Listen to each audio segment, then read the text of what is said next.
রাব্বুল আলামিন সৃষ্টি করেছে। যখন বান্দা দুনিয়ার মধ্যে আসে, আসার পরে বান্দায় মাকে 10 বার ডাক দেয়, মা খুশি হয়ে যায়। বাবাকে 20 বার ডাক দেয়, বাবা খুশি হয়ে যায়। আল্লাহ রাব্বুল আলামিন বলেন, বান্দা তোমাকে তোমার মা বানায় নেই, তোমাকে তোমার বাবা বানায় নেই। বান্দা তোমার মাকে 20 বার ডাকতে পারো, তোমার বাবাকে 20 বার ডাকতে পারো।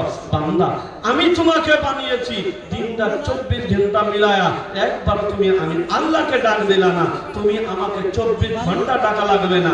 তুমি আমাকে যদি ফজরের সময় ডাক দাও, আমি আল্লাহ খুশি হয়ে যাব। তুমি জোহরের সময় আমাকে ডাক দাও, আমি আল্লাহ খুশি হয়ে যাব। তুমি আসরের সময় আমাকে ডাক দাও, আমি আল্লাহ খুশি হয়ে যাব। তুমি মাগরিবের সময় আমাকে ডাক দাও, আমি আল্লাহ খুশি হয়ে যাব। তুমি ইশারের সময় আমাকে ডাক দাও, আমি আল্লাহ খুশি হয়ে যাব।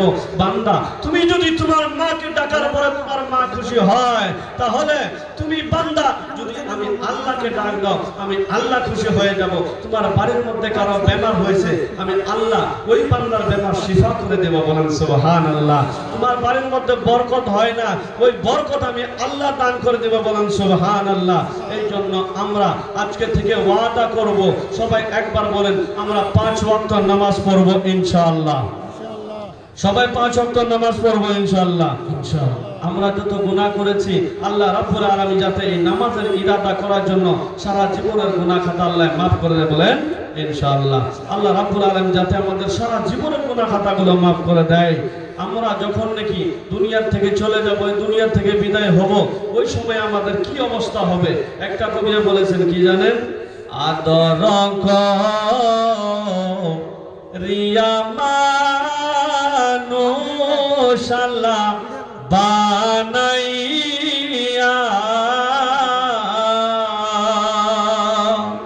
কেমনে দিবা জাহান্নামে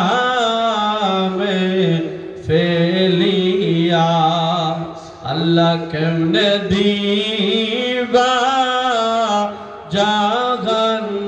জাহান্নামে ফেলিয়া। বান্দা যখন দুনিয়ার থেকে বিদায় হবে, বান্দা যখন দুনিয়ার থেকে চলে যাবে, ওই বান্দা কবরের দিকে তাকাবে আর বান্দা চিন্তা করবে, আল্লাহ আমি তো দুনিয়া থেকে এখন এই জায়গার মধ্যে এসে গিয়েছি।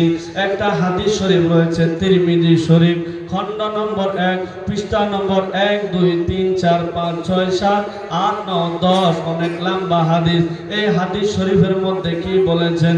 ওই হাসরের মাঠে গুনাহগার উম্মত গুলো কাঁদতে আছে, কেঁদে কেঁদে আদম আলাইহিস সালাতু ওয়াস সালামের কাছে চলে গিয়েছে। আদম নবীকে গিয়ে বলেছে, আদম নবী আপনি একটা নেকি দেন, একটা নেকির জন্য আমরা জান্নাতে যাইতে পারতেছি না। আদম নবী তখন বলেন, আমি নাফসি নাফসি করতেছি, তোমাদেরকে আমি কিচ্ছু সহায় করতে পারবো না। সকল গুনাহগার উম্মত চলে গেছে হযরতে ইব্রাহিম আলাইহিস সালাতু ওয়াস সালামের কাছে। ইব্রাহিম নবীকে গিয়া বলে, ও ইব্রাহিম নবী আপনি একটা নেকি দেন, একটা নেকি দিলে আমরা জান্নাতে যাইতে পারবো। ইব্রাহিম নবী বলে, আমি তোমাদেরকে কিচ্ছু সহায় করতে পারবো না, আমি নাফসি নাফসি করতেছি। তখন ইব্রাহিম আলাইহিস সালাতু ওয়াস সালাম ঘুরায় দেয়। সকল গুনাহগার উম্মত কাঁদতে কাঁদতে চলে যায় ইসমাঈল আলাইহিস সালাতু ওয়াস সালামের কাছে। ইসমাঈল আলাইহিস সালাতু ওয়াস সালাম বলে, আমি তোমাদেরকে কিচ্ছু সহায় করতে পারবো না। ইসমাঈল আলাইহিস সালাতু ওয়াস সালাম ঘুরায় দিয়েছে, এখন চলে গেছে নিজের বাবার কাছে। ওই গুনাহগার উম্মত গুলো যার জন্য আপনি যে বন্ধুর জন্য দিন রাত 24 ঘন্টা আপনি মেহনত করেন, কষ্ট করেন, বন্ধুর জন্য নামাজ আপনি বাদ দেন, ওই হাসরের মাঠে যখন নাকি বান্দা একটি নেকির জন্য চলে যাবে মার কাছে এবং বাবার কাছে, বাবাকে গিয়ে বলবে, বাবা গো তুমি আমাকে একটা নেকি দাও, একটা নেকির জন্য আমি জান্নাতে যাইতে পারতেছি না। ওই সময় তখন বাবা বলবে, তুমি কে, তুমি কে, তুমি কে? ওই বাবাকে তখন সন্তানে চিনবে না। ওই হাসরের মাঠে মা বলে, তুমি কে, তুমি কে? তোমার ওই সন্তান, মা তখন সন্তানকে চিনবে না। ওই হাসরের মাঠে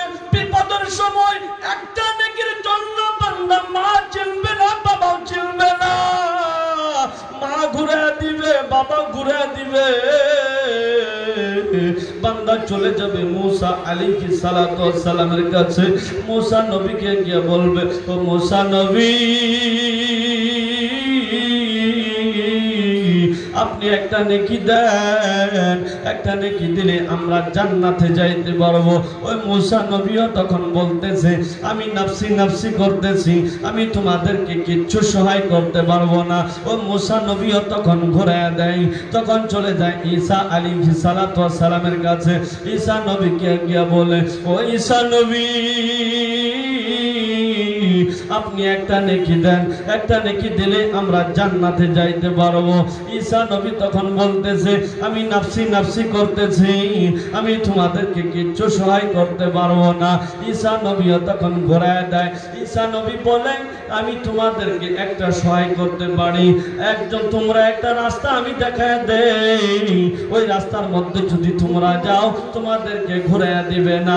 ওই রাস্তাটা হলো রাহমাতাল লিল আলামিন রাস্তা। বলেন সুবহানাল্লাহ। আল্লাহ নবী রাস্তায় তারা রওনা দিয়েছে একটি নেকির জন্য। আল্লাহ নবীর দরবারে পৌঁছে গিয়েছে, দেখে আল্লাহ নবী সাজদার মধ্যে পড়ে আছে। আমার নবীকে গিয়ে ডাক দে, নবী গো,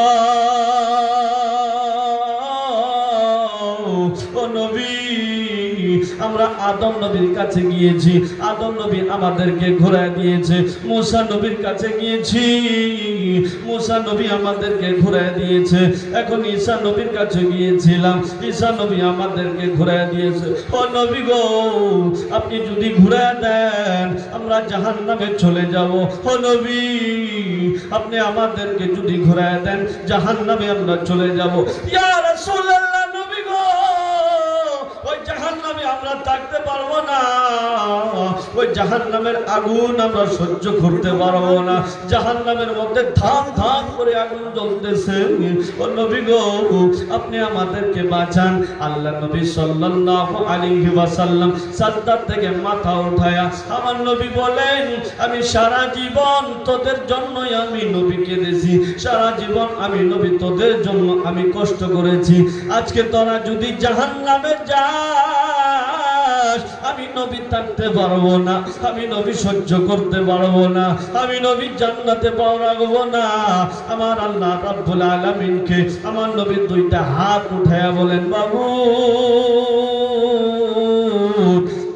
এই আমার গুনাহগার উম্মত আদম নবীর কাছে গিয়েছে, ঘুরায় দিয়েছে, সকল আম্বিয়ার কাছে গিয়েছে, ঘুরায় দিয়েছে। ও নবী গো, এখন যদি আপনি ঘুরায় না, আল্লাহ নবী আল্লাহকে বললেন, ও মাবুদ, যদি এখন আমি ঘুরায় দেই না জাহান্নামে চলে যাবে। আমি যে সারা জীবন এই গুনাহগার উম্মতের জন্য কষ্ট করেছি, এরা যদি জাহান্নামে যায় আমি নবী থাকতে পারবো না। আল্লাহ, এদেরকে তুমি মাফ করে দাও। যদি তুমি মাফ না করো, আল্লাহ আমি জান্নাতে পাও রাখবো না, আল্লাহ আমি জান্নাতে যাব না। আমার আল্লাহ রাব্বুল আলামিন সঙ্গে সঙ্গে আমার নবীকে বলেন, হাবিব,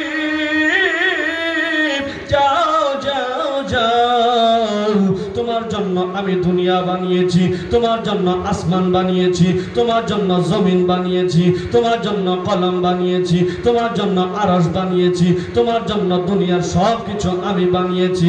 এখন যদি তুমি যদি তোমার উম্মতের জন্য তুমি দোয়া করতেছো, তোমার গুনাহগার উম্মতরা যদি আমি মাফ না করি, তাহলে তুমি জান্নাতে যাইবা না।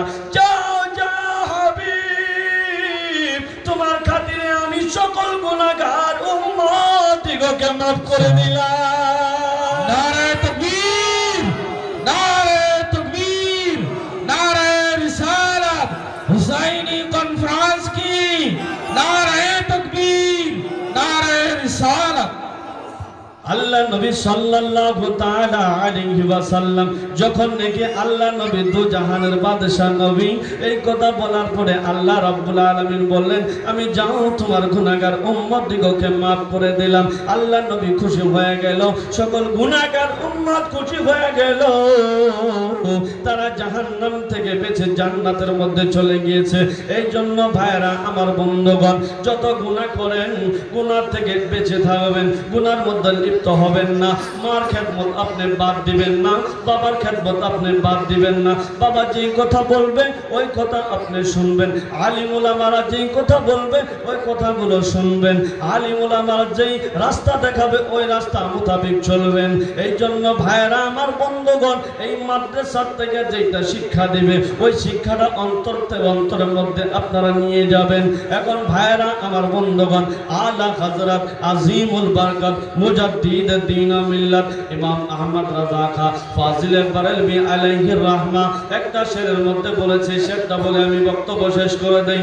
জমিন ও জমা তোমারে লিয়ে, मकीन मका तुम्हारे लिए, ज़मीन ज़मा तुम्हारे लिए, मकीन मका तुम्हारे लिए, दहन में ज़बा तुम्हारे लिए,